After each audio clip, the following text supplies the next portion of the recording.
This story is titled, Parents Told Me My College Fund Was Gone. Turns out, they secretly invested it in my brother's dreams. Hey everyone, if you're enjoying these stories and want to support the channel, don't forget to hit that subscribe button. It's completely free, takes only a second, and helps me bring you even more awesome content like this. Now let's start the video. OP starts by saying, when I got the acceptance letter from my dream college, it was one of the happiest days of my life. I'd worked so hard to get to this point. Pulling all-nighters, spending my weekends in the library, skipping out on parties to ace every exam. This was the payoff, the validation of years of effort. The engineering program was one of the best in the country, and I was so ready to start this new chapter. I imagined myself walking across campus, moving into the dorms, meeting new people, and diving headfirst into challenging coursework. The first person I told was my mom. She gave me a big smile, hugged me, and said she was proud. My dad nodded and said, "That's my boy." In that way he always did when I accomplished something he liked to take credit for. Everything seemed fine at first, but when I brought up the tuition, their reactions weren't what I expected. I still remember sitting at the kitchen table with them. I had my acceptance packet laid out, showing them all the details about costs and scholarships. I was excited, maybe a little nervous, but I thought we were just going to figure out the logistics together. That's when my dad let out this big sigh. "We just don't have the money for college right now, son," he said. For a second, I didn't understand. "What do you mean?" I asked. "I thought there was a fund for this." My dad started rambling about how the economy had been tough lately.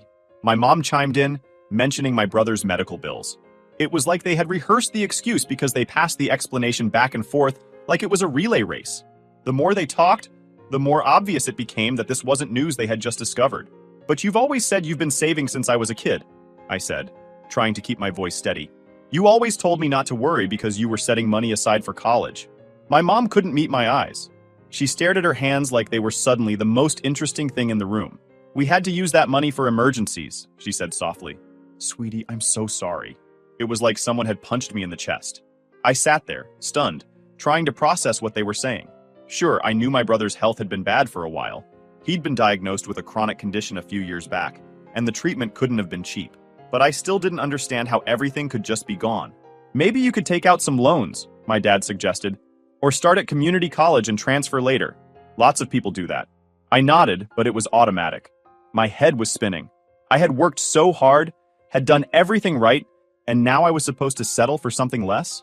I didn't even know what to say to them. I just mumbled, "Yeah, I'll figure something out," and left the room. For the next few weeks, I threw myself into researching financial aid and loan options. I started looking into cheaper schools, even though it felt like giving up on my dreams. But the more I thought about it, the more something didn't sit right with me. My parents had always been so supportive of my education before.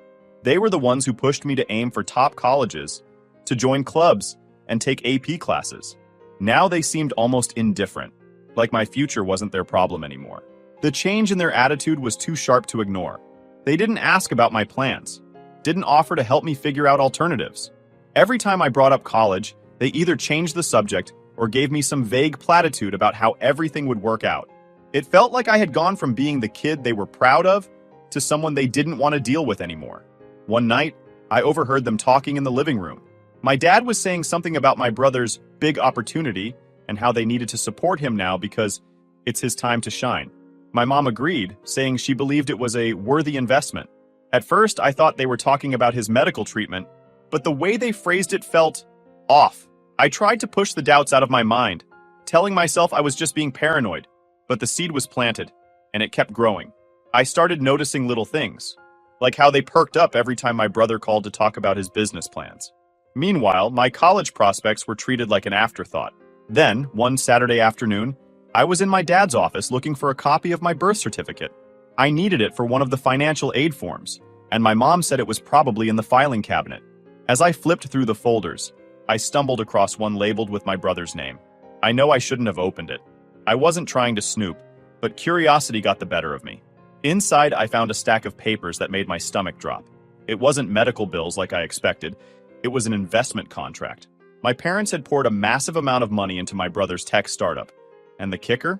The date on the contract was 2 weeks before they told me my college fund was gone. My hands were shaking as I read through the details.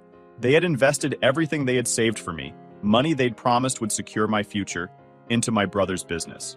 The betrayal hit me like a freight train. All those years of hearing them talk about how important education was. All those late nights I spent studying because they told me it would pay off. And this was the thanks I got. I put the file back where I found it and left the office, feeling like the ground had been ripped out from under me. For the rest of the day, I couldn't even look at them. Every time I tried, all I could see was that folder and the lies they had told me. After finding that investment contract, I couldn't look at my parents the same way. Everything about them felt fake. Their smiles, their reassurances, even their so-called apologies about the college fund. I kept replaying that night over and over in my head, how they sat there telling me they couldn't afford to send me to school, while knowing they'd already handed my future over to my brother. At first, I thought maybe there was more to the story. Maybe they had a good reason, something I didn't understand yet. I tried to give them the benefit of the doubt, but deep down, I knew better. I started paying closer attention to their behavior. My dad seemed a little too interested in every update about my brother's company. My mom got this proud, almost giddy look on her face every time she talked about how innovative his idea was. Meanwhile, whenever I brought up school, they barely gave me the time of day. It felt like I'd been demoted from son to, what? A backup plan? A responsibility they didn't want to deal with anymore?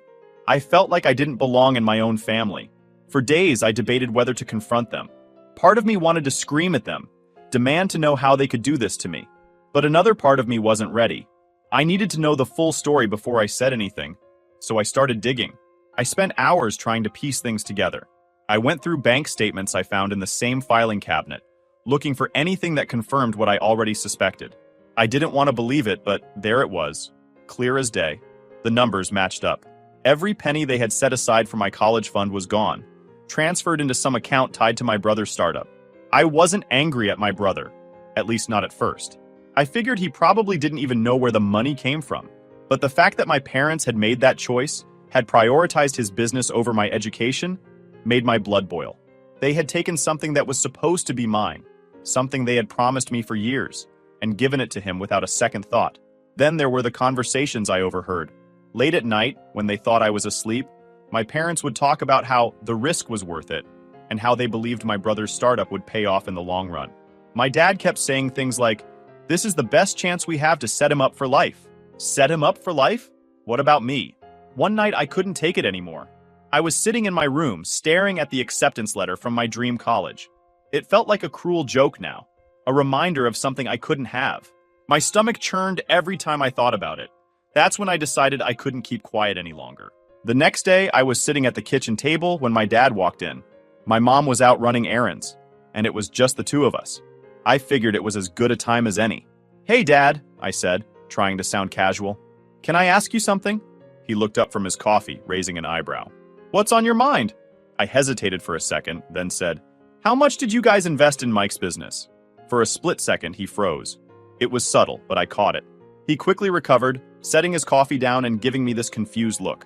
"What are you talking about?" "You know exactly what I'm talking about," I said, my voice sharper than I intended. "I saw the papers, Dad. The investment contract. The dates."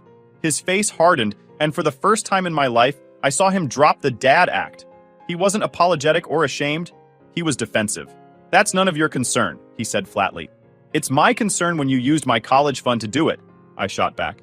"You told me there wasn't any money for school, but there was enough to gamble on Mike's startup." "It wasn't a gamble," he snapped. "It was an investment. We believe in your brother's potential. This could be life-changing for him." "And what about me?" I demanded. "What about my future? Or does that not matter to you anymore?" He didn't answer. He just sat there, glaring at me like I was being unreasonable.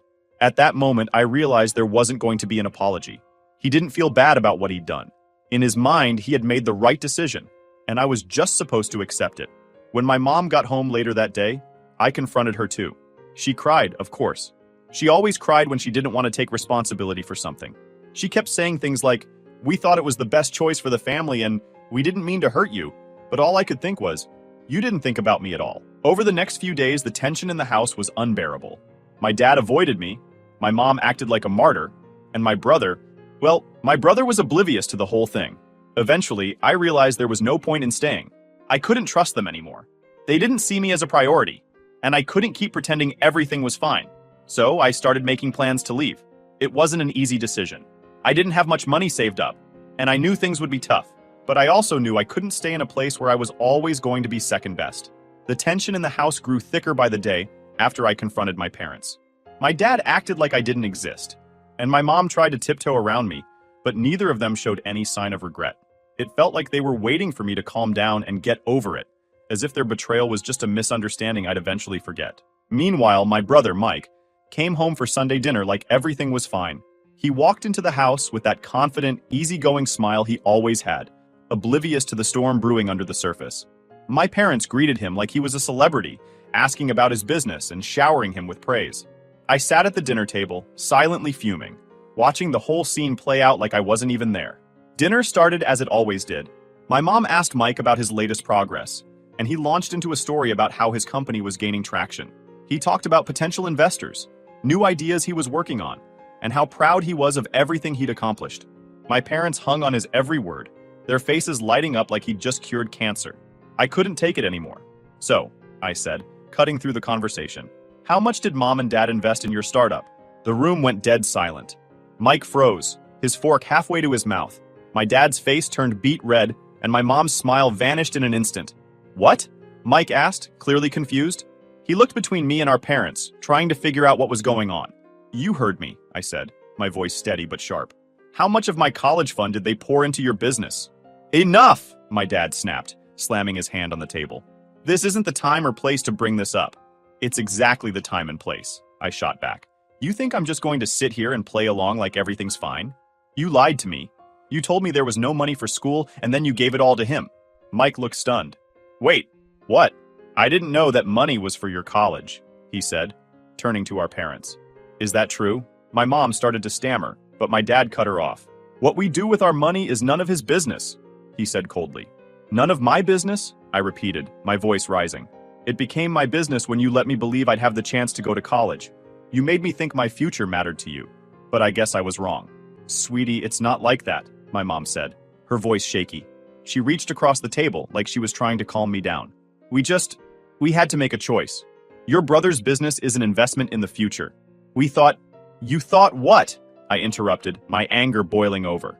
That my education wasn't worth it? That his pipe dream was more important than everything I've been working toward? Do you even realize what you've done? Mike held up his hands defensively. Look, I didn't know about this. If I had known it was your college money, I wouldn't have taken it. Save it, I snapped, turning to him. You're not the problem here. They are. And honestly, I'm not surprised. You've always been their favorite. At least now they're done pretending otherwise. My dad stood up, his chair scraping loudly against the floor. That's enough, he barked. You're acting like a spoiled child. Do you have any idea how hard we've worked to support this family? We did what we thought was best for everyone. Best for everyone? I laughed bitterly. You mean best for Mike? You didn't even think about me. You made a decision that ruined my future, and now you're mad because I won't just sit here and take it? You don't understand the bigger picture, my dad said, his tone patronizing. This business has the potential to change all of our lives. You're being short-sighted. I'm being short-sighted? I yelled. You're the ones who threw away my college fund on a gamble. You didn't just lie to me, you made it crystal clear where I stand in this family. Well, guess what? I'm done. I'm done being the afterthought. I pushed back my chair and stood up. My mom was crying, my dad was glaring at me, and Mike looked like he wanted to disappear.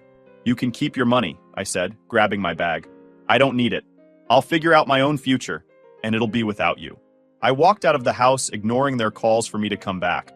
My mom was sobbing, begging me to stay, but I couldn't. I couldn't sit there for another second and pretend we were still a family. That night, I packed up my things.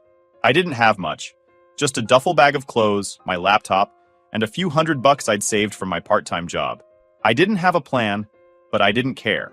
All I knew was that I couldn't stay in that house anymore. I slept in my car that night, parked in a grocery store lot. It wasn't comfortable, but it felt better than being under their roof. For the first time, I felt free. Not in a happy way, but in a way that meant I didn't have to rely on anyone who didn't value me. The first few weeks after I left home were a blur. I lived out of my car, parked in random lots, and spent my days trying to figure out what to do next. I didn't have much money, just a few $100 I'd saved up from part-time jobs during high school. That money disappeared fast when you factor in food, gas, and the occasional cheap motel when sleeping in the car became unbearable. I ignored every call and text from my parents. My mom sent long, emotional messages about how she loved me and didn't want our family to fall apart. My dad, on the other hand, was all about tough love. "You need to grow up," he texted once. "The real world isn't going to coddle you." It was infuriating.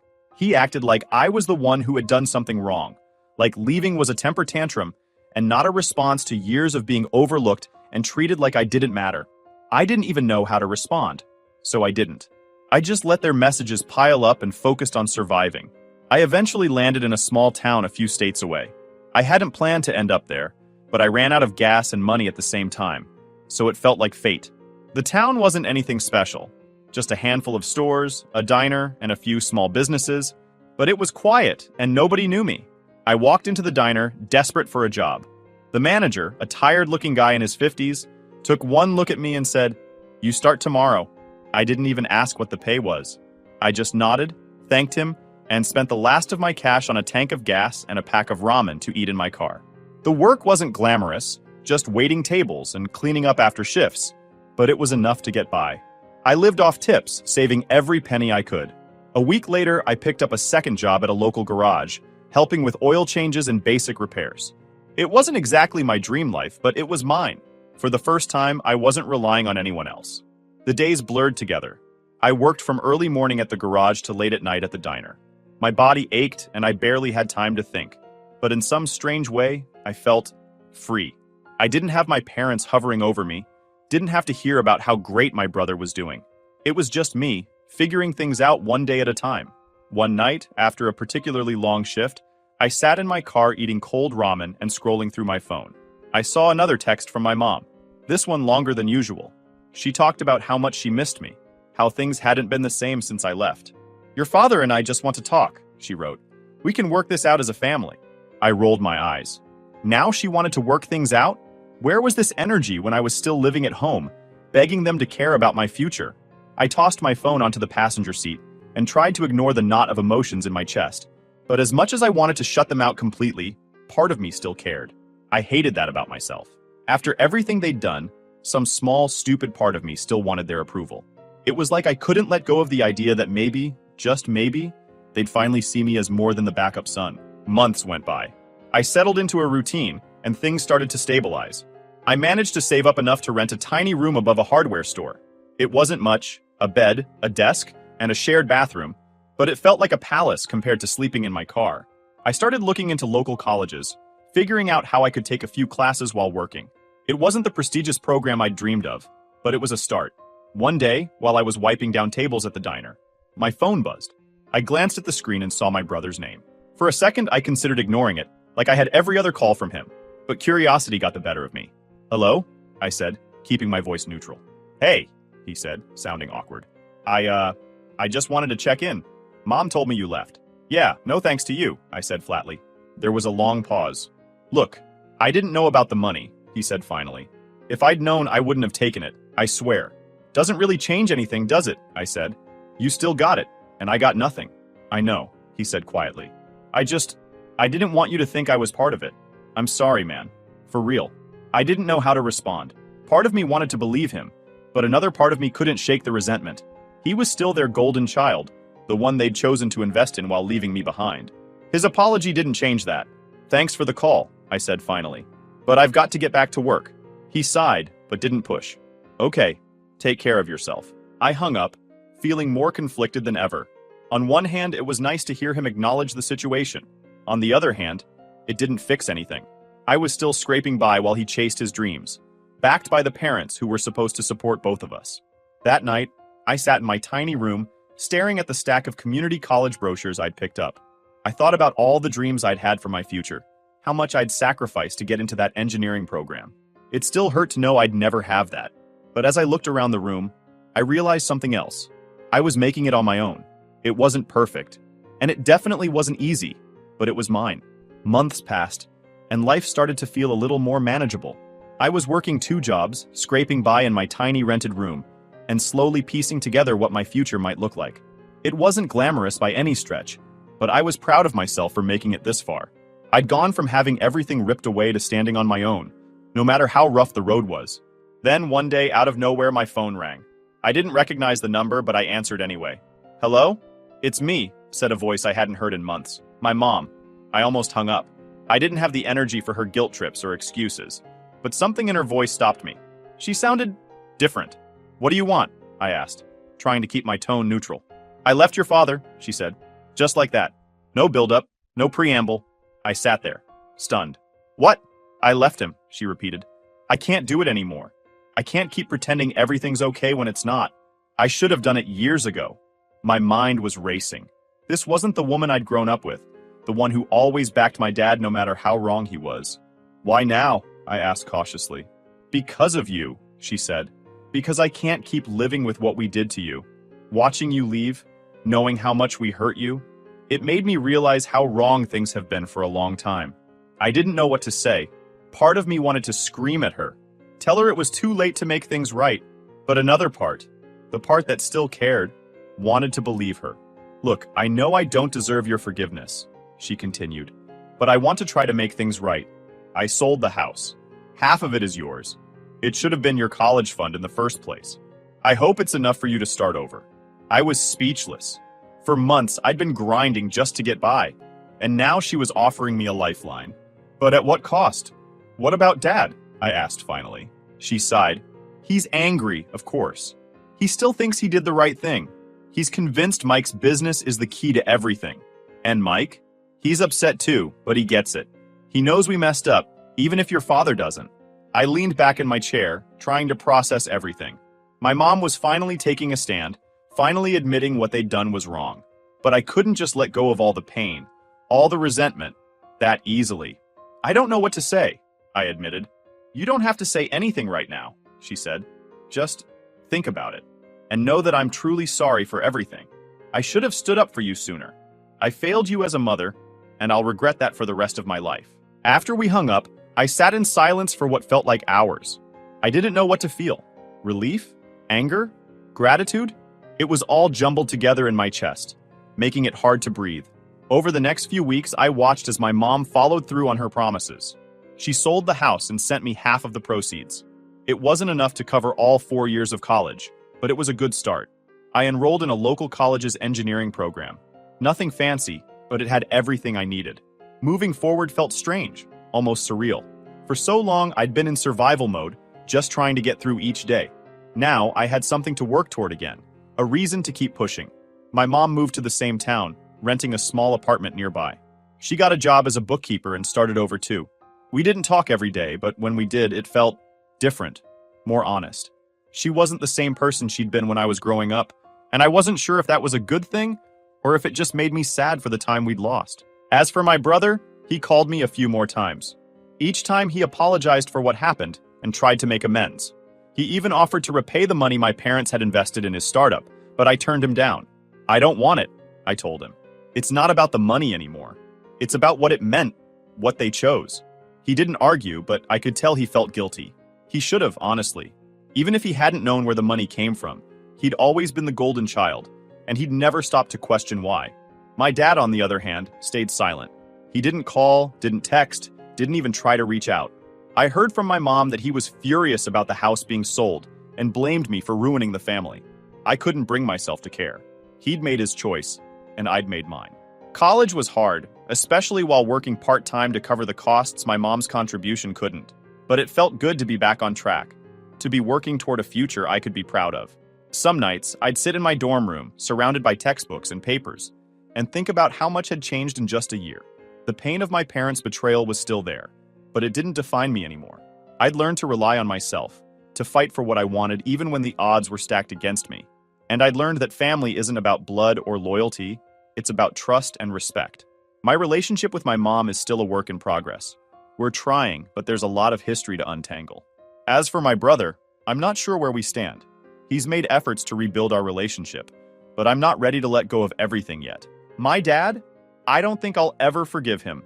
He chose his pride and his vision of success over his own son, and that's not something I can forget. But despite everything, I'm proud of how far I've come. I've learned that my worth isn't tied to anyone else's opinion or investment. It's something I've built on my own, and that, to me, is the best kind of victory.